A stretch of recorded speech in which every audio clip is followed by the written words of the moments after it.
À travers mon projet qui est Entretien avec l'Histoire, j'ai été amené à couvrir plusieurs sujets comme Jack l'Éventreur, la guerre en Ukraine et les génocides des peuples autochtones du Canada. Disons que ce ne sont pas toujours des sujets qui sont faciles à traiter. Aujourd'hui, je propose un retour sur la tragédie ferroviaire de Lac-Mégantic du 6 juillet 2013. Pour y arriver, je pars des débuts de la ville au 19e siècle à aujourd'hui. Bonne écoute. Éphéméride. Ça marche quoi en hiver, une éphéméride? Selon le dictionnaire Le Robert, c'est une liste groupant les événements qui se sont produits le même jour. Par exemple, la journée de ta naissance. Eh bien, ta naissance est arrivée une seule fois, mais il est arrivé bien des choses ce jour-là du calendrier qui se sont déroulées avant et après l'année de ta naissance. Avec les épisodes éphémérides, je reviens donc sur les événements marquants du passé qui ont eu des répercussions jusqu'à aujourd'hui. Les municipalités québécoises du 19e siècle naissent généralement autour d'une église. Pour ce qui est de la ville de Mégantic, c'est différent. Elle doit plutôt son existence au chemin de fer. Le train est donc au cœur de Lac-Mégantic depuis ses premières années.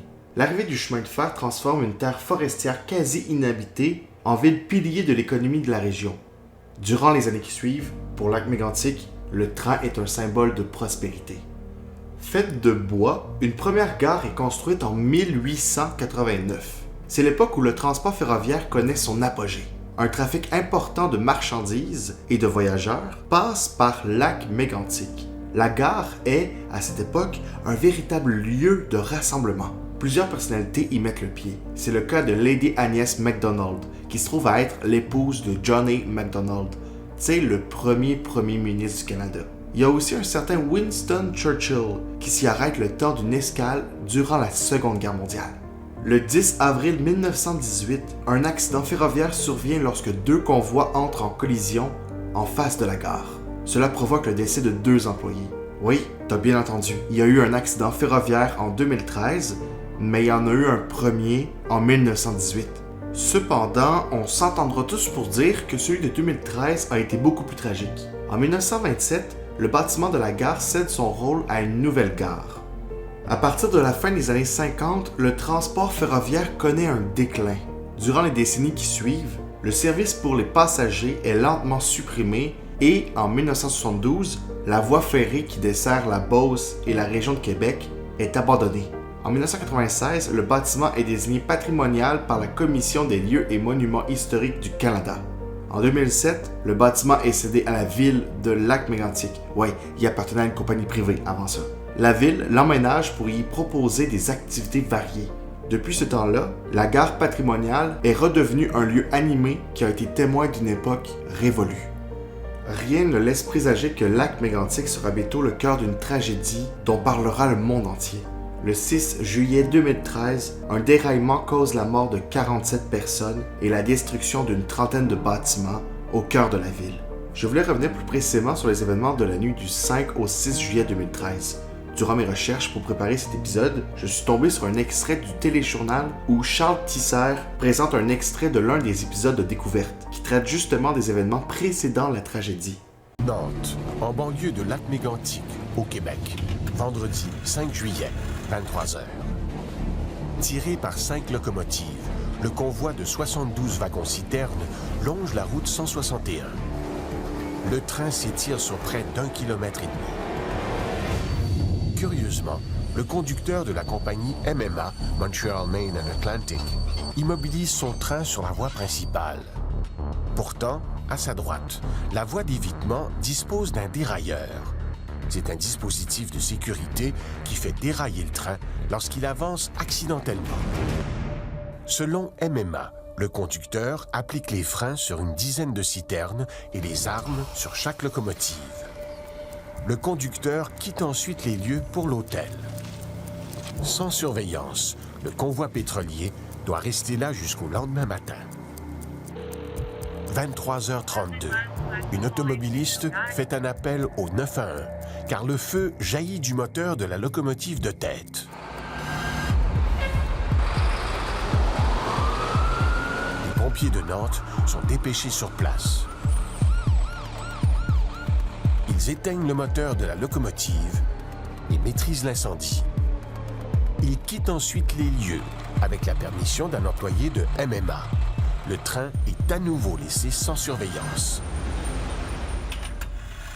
Minuit 56. Le train se met en branle, sans personne à bord. Entraîné par la gravité, le convoi de 10 287 tonnes file droit vers le centre-ville de Lac-Mégantic. 12 km séparent Nantes et Lac-Mégantic. Le dénivelé entre les deux villes fait 100 mètres, une pente de 1,2 %. Pour un train, c'est l'une des pentes les plus raides au Canada. 1h14. Phare éteint, le train fantôme roule depuis 18 minutes. Il s'engouffre dans le centre-ville à quelques 100 km à l'heure. La vibration est telle que les locomotives se détachent et poursuivent leur route sur 800 mètres. 63 wagons-citernes déraillent, s'entrechoquent. Au total, 72 wagons remplis de pétrole brut s'empilent, dont 63 se déversent au centre-ville. 6 millions de litres de pétrole sont répandus dans l'environnement. C'est donc un désastre humain et environnemental. En plus des morts et des blessés physiques, la tragédie crée de la détresse psychologique chez des milliers de personnes. D'ailleurs, plusieurs personnes ayant vécu difficilement les événements ont décidé de quitter la ville, littéralement. Quand une tragédie de la sorte arrive, on cherche forcément des coupables. La Montreal, Main and Atlantic, la société ferroviaire ayant causé la tragédie, est évidemment pointée du doigt. La compagnie fait faillite au mois d'août après la tragédie. En mai 2014, 3 anciens employés de la compagnie sont accusés de négligence criminelle. 4 ans plus tard, les 3 accusés sont acquittés des accusations qui pèsent sur eux. Rapidement, des gens ont demandé qu'un nouveau chemin de fer soit érigé dans le but de contourner le lac Mégantic. En mars 2018, le premier ministre Justin Trudeau s'engage à construire une voie de contournement. Cette voie traverserait 3 municipalités, soit Frontenac, Nantes et la municipalité de Lac-Mégantic, mais hors du centre-ville. Le projet n'est vraiment pas unanime. En mai 2022, le conseil municipal de Frontenac retire son appui au projet pour des raisons de crainte reliées à l'expropriation de maisons et à l'alimentation en eau potable. Il faut savoir que dans certaines zones, il sera nécessaire de creuser près de 1000 pieds sous la nappe phréatique, ce qui représente des milliers de mètres cubes d'eau par jour déversés dans la rivière Chaudière. Bon, dit de même, ça paraît tragique, on prend de l'eau pour l'envoyer dans un autre cours d'eau. Mais ce qu'il faut comprendre, c'est que cette nappe phréatique-là alimente plusieurs familles en eau potable. Le 19 février 2023, un référendum sur la voie de contournement a lieu à Frontenac. Le projet est rejeté par 92,5% des citoyens. En date du 6 juillet 2023, soit 10 ans jour pour jour après la tragédie ferroviaire, aucune voie de contournement n'a encore vu le jour. 10 ans après la tragédie, les cicatrices de la population sont encore bien ouvertes et aucune solution comme voie de contournement ne semble ravir les environs de la municipalité. Merci d'avoir écouté cet épisode.